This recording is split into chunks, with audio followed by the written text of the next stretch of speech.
Hold on.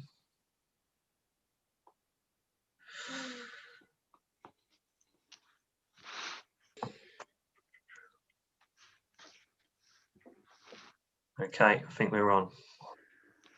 Okay, thank you. Right, well, good morning, everyone, and particularly to members of the public who are tuning in. This is our first board meeting, public board meeting of the year for London TravelWatch. So I'm going to start. We've just got an initial apology from Laura Osborne, who can join us later in the meeting. Can't join us yet, but no other apologies. Do we have any declarations of interest? No. Okay. Okay. Well, thank you. I can just start off on some of my activities since the last board meeting, and we had a good discussion, Emma and myself, with members of the Transport Committee of the London Assembly, where we discussed a number of issues, but particularly around our budget and future working with the Transport Committee. I think there's some real opportunities now to get close in terms of the working that they're doing on the future of London transport. And of course, we're doing a sizable piece of work on that as well, which the team are leading in terms of what does London transport look like beyond the pandemic. So I think there's some real opportunities for us to work closely together. The use of public money, but particularly in the way that organisations work internally. And clearly, we're coming up to a year now since we joined together with Transport Focus, and this seemed a good time for the agency to look at what works and what doesn't, and what can be improved in the way that we've worked. We haven't seen a final report yet. That will come shortly, but in the draft I've seen, it basically says there's been a lot of very good progress, which, considering the difficulties we've had in the last year, which the whole of the country, the whole of the world has had, I think it's amazing that we've been able to make such progress. So I think that those discussions were certainly useful, and it'll give us a focus going forward when we see that report on any changes that we feel we need to make. We've also had lengthy discussions about budget, and clearly the Mayor's budget has been under a lot of pressure, as every organisation in the country is. As a result of that, we're seeing our budget slim down for the next financial year. That's been virtually confirmed now, and it looks like we'll have a 15% reduction in our budget, and we've had those discussions in the past, I know, as a board, but we have got plans for dealing with that. We can certainly keep the organisation working well, even with those budget reductions, but it does mean changes in the type of work we do, and obviously we need to be even more efficient than we are at the moment, and create more opportunities for work with Transport Focus. But those ideas were already in train, so I think we can do a lot along those lines. And then just to let you know, just a bit of an update on our accommodation. At the moment, of course, we're not making use of that in line with government direction. We are in discussion, as I think you all know, with our agents in terms of whether we can re-let our property, because we're not going to have the same need for office accommodation in future. At the moment, the market is very slow. That applies right across London. The agent is quite optimistic, but the agents always are, about the market improving as the spring arrives and people start to come back to work, but that still seems some way off. So I think we've just got to keep the discussions going. Richard, I know, is in close contact with the agent, and as soon as there's an opportunity to re-let, obviously we'll have that discussion within the board. So there are the areas that I've been working on recently. If anyone's got any particular questions around that. No? Okay. Right. Perhaps we can move on then to the minutes of the last meeting. We had a meeting on the 11th, on the 10th of November, 2020. Does anybody have any amendments to the minutes that Luke put together?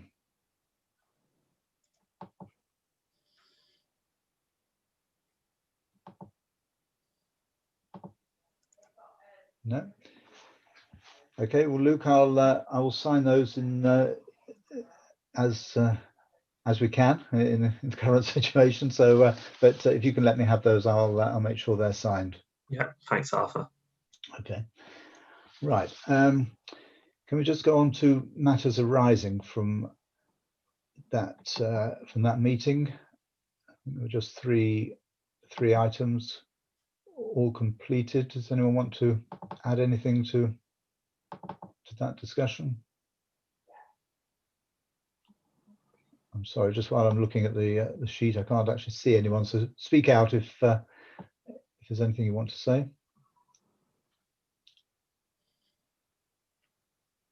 No? Okay, just a question from me for you, Tim, on the Leeds University work that's looking at the whole issue of infection on public transport. They're taking 18 months over this project. Seems a long time. Obviously, I know these things do take time, but are we going to get any indication any earlier than that in terms of initial findings, do you think? Or because that's we're going to be could be into 2023 by then, nearly. Well, I think there's as I'll probably indicate later on in the meeting, these things seem to be changing on a daily or weekly basis. I haven't had any further contact from, there was a sort of initial enthusiasm from Leeds when I first contacted them, and they're all very interested in transport focus, omnibus survey and all the other things. But I really don't. I think they're as I say, I think things have probably changed quite a bit, even in the short term. There, I suspect they probably will want to, if they've got something useful that they think they can add to the debate from whatever they've got, they probably will publish it.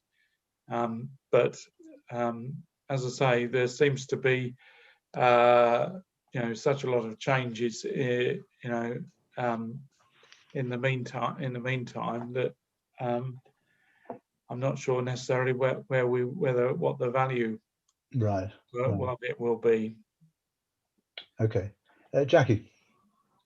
Thanks, Arthur. I raised the issue of the Imperial College surveys, which were reported in the Standard amongst other places, and at that time, Tim, you didn't have a chance to pick up on those. Have you subsequently looked at that? And I don't know how often they are doing surveys, and I presume they're doing it for TfL. Yes, they are doing it for TfL, and as far as I'm aware, the surveys are indicating that there's no pickup of the virus on surfaces or other things that they done in the transport environment.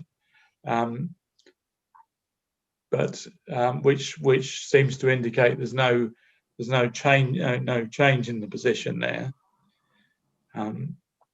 But as I'll probably allude to later on, it does seem to be that it's actually the numbers of people using the system that is probably the thing that is, or the vector as they call it, that is probably the thing that determines whether you're going to be able to at risk of transmission of the virus or not.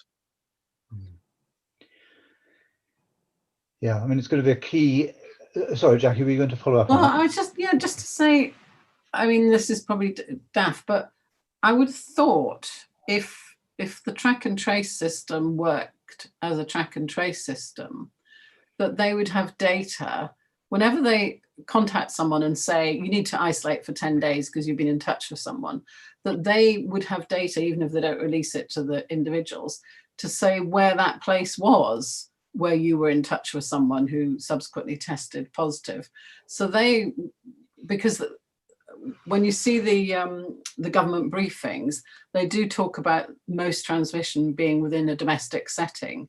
So presumably they've got the data that tells them that, not just from asking people, where do you think you picked it up, but from the track and trace system, I assume. So they must have some data that says whether there is evidence of people picking it up on transport systems. Well, I think that's actually a good question, Jackie, because and Anthony may want to say something, Emma, indeed, but in terms of what the information that comes out of the industry, and I know we'll have a bit of discussion as part of the safety report from Tim later, but in terms of giving confidence to passengers to come back to public transport in due course, whenever that happens to be, clearly hygiene, cleanliness, and the transmission of a virus is going to be a key part of that. So I think we need to understand how the industry or how government actually, Public Health England, etc., how they pick up this information. But Anthony and Emma, I don't know if there's anything you want to add on that at this stage.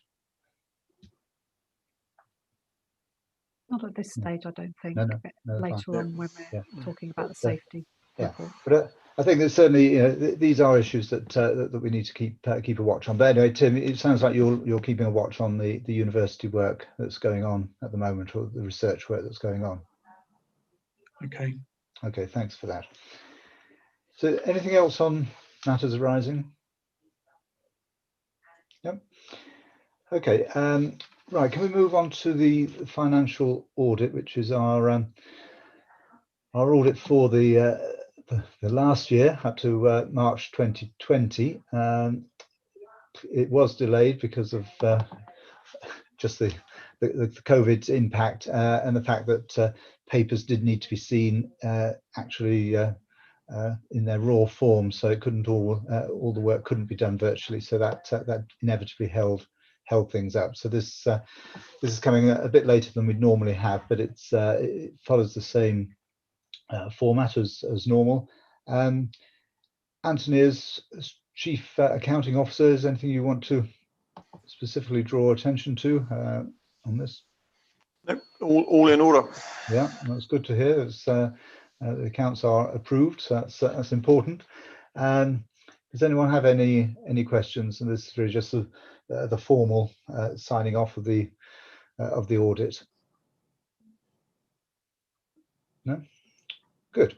Okay. Well, thanks. I know we haven't got the people who've done all the work on this. I don't think on the call, other than Anthony. But please pass on thanks to Nigel, Shahid, and Sandra, and anybody else who's been closely involved in this, because it's been a tougher piece of work than it would normally be, and just because of the circumstances. So they've done well to get through this.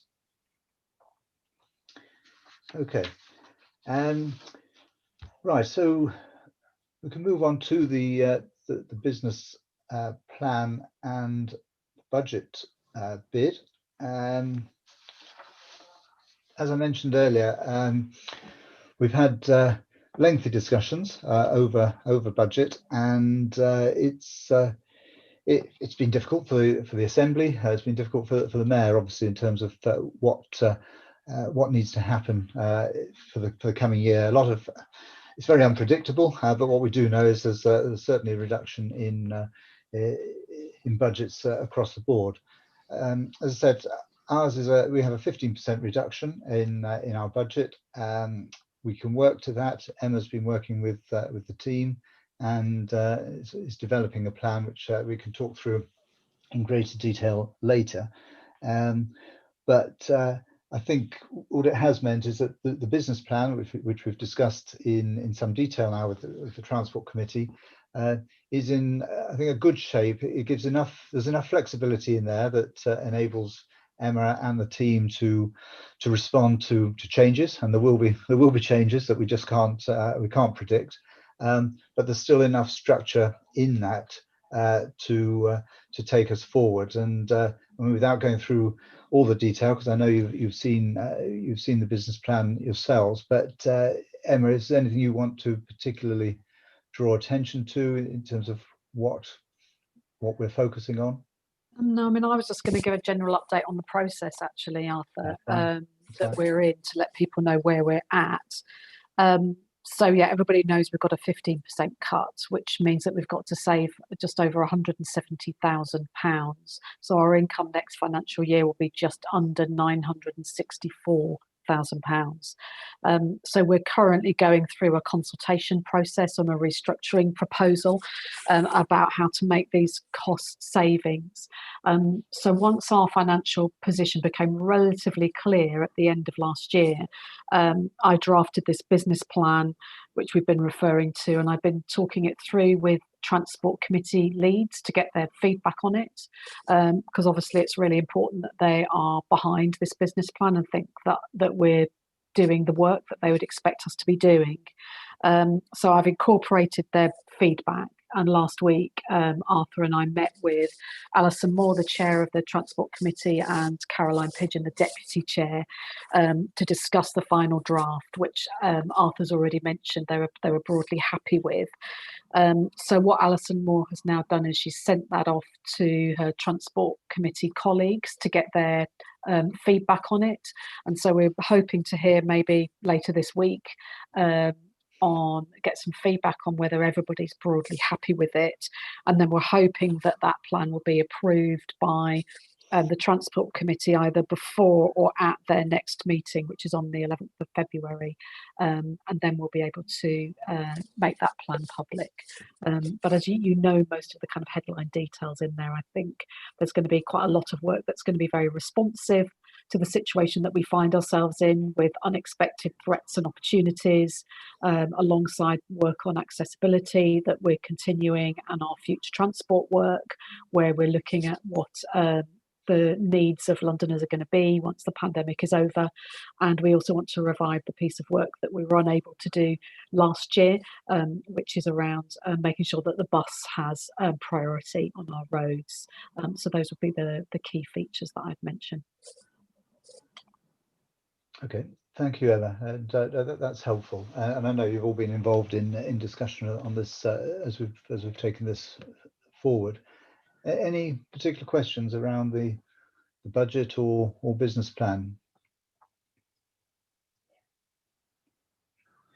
I just wanted, can I just check with Transport Focus, just as obviously we're trying to align more with Transport Focus and the work that's being done there. You mentioned earlier, Anthony, that obviously you're in the process now of putting together your own business plan, which will start from April.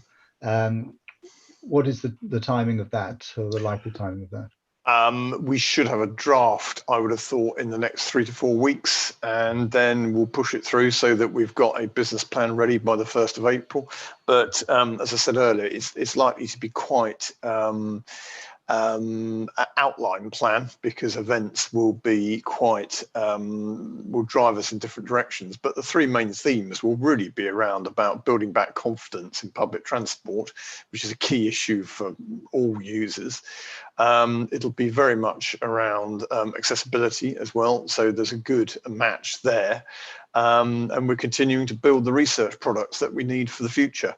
And I think longer term, I mean, the health crisis will hopefully pass at some point, but the climate crisis isn't. And we need to get our thoughts much more closely aligned as to what we can do to actually make a difference to the debates about sustainability and getting people to choose more sustainable forms of transport, because I think there's a clear imperative to do that. And in the past, we've always usually just said, well, make the trains run on time and people will use them, and that's the best way to save the planet, which is true. But I think we need to be a little bit more sophisticated about that, possibly in the context of what will nudge people post-COVID towards using more sustainable forms of transport. So there's been a discussion, Arthur, between ourselves and Emma about the match of the 2 plans. I think there'll be some divergence, of course, but it's fun. Good. Okay, that's really helpful. Thank you, Anthony. Karen. Yeah, sorry, I just wanted to clarify with Emma, the transport meeting on the 11th of Feb, is that going to give us a clear yes, or is that kind of up for discussion and debate, and further work may be done on that? I think the intention is that Alison Moore has the authority to agree to consult on and get agreement on our business plan outside of the meeting cycle. So I think that's probably what's going to happen, but it might be that there'll be it might be that it'll appear as an agenda item at that meeting. So I'm not 100% clear at this stage, but I'm hoping that it'll get agreed sooner than that, outside of the next meeting. And then does that presumably feed into the wider budget for the Mayor of London? Well, this is part of the London Assembly's budget. As you know, the Mayor gives money to the London Assembly, and we are sponsored by the London Assembly. So yeah, our budget fits into the overall budget of the London Assembly in this financial year. So I'm really trying to get at what's the confidence level that we have around this. And if you seem to be saying that the 11th of Feb, if that's a positive, then we can be confident about what our budget is. We're not going to get caught into further wranglings about it.